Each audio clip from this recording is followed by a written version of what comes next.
Usually, when we talk about the Earth sleeping, we think of it as a peaceful thing. We look at mountains that have stood still for generations. We see landscapes that haven't changed since our ancestors walked them, and we assume that they are permanent. But in the world of geology, sleep is deceptive. Sleep is often just a long, slow breath before a sudden awakening. On November 23rd, 2025, a giant that had been napping for 10,000 years finally opened its eyes. In the remote deserts of Ethiopia, the Hayli Gubbi volcano didn't just stir. It shook the foundation of the continent. Flights were grounded from London to Singapore. Global trade routes were severed. And a 50,000-foot column of ash pierced the atmosphere, turning day into night. Hello and welcome back to Sleepy Geology. Today, we aren't just talking about a rock. We are talking about the day the Earth reminded us who is really in charge. To understand the sheer magnitude of what happened this week, we have to travel back in time. Not just a few years, but 10,000 years. Imagine the world back then. The last ice age was just coming to an end.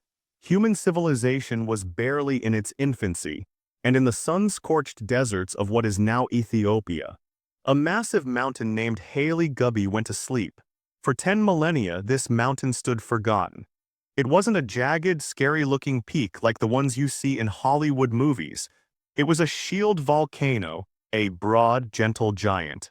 For thousands of years, the herders who walked their camels past its slopes didn't fear it. To them, it was just a dead relic of a violent past. Pause, but silence in geology is a lie. While the surface was quiet, deep underground, a slow and terrifying chemical process was taking place. You see, when a volcano goes dormant, the magma hiding inside it doesn't just disappear, it waits.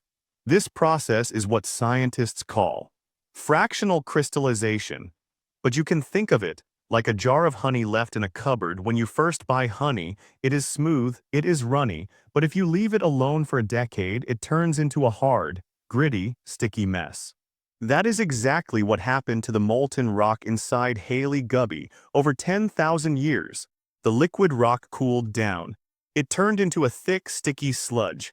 This sludge rose to the top of the volcano's throat, and it hardened. It formed a massive, unbreakable plug. It sealed the volcano shut. For centuries, gases from deep within the earth, carbon dioxide, sulfur, and water vapor, tried to escape, but they couldn't get past that sticky plug. So, as they waited, they dissolved into the magma, turning the inside of the mountain into a pressurized champagne bottle, waiting for someone to pop the cork. The reason that cork popped now has everything to do with location. Hayli Gubbi sits in a place called the Afar Triangle. This is, without exaggeration, one of the most violent geological neighborhoods on planet Earth. This is the only place on the planet where three massive tectonic plates are pulling away from each other at the exact same time. The Nubian plate, the Somali plate, and the Arabian plate. Imagine taking a piece of pizza dough and having three people pull it in three different directions. What happens? The dough gets thinner and thinner until it finally tears. That is what is happening to the Earth's crust in Ethiopia. In most places, the crust is 40 kilometers thick.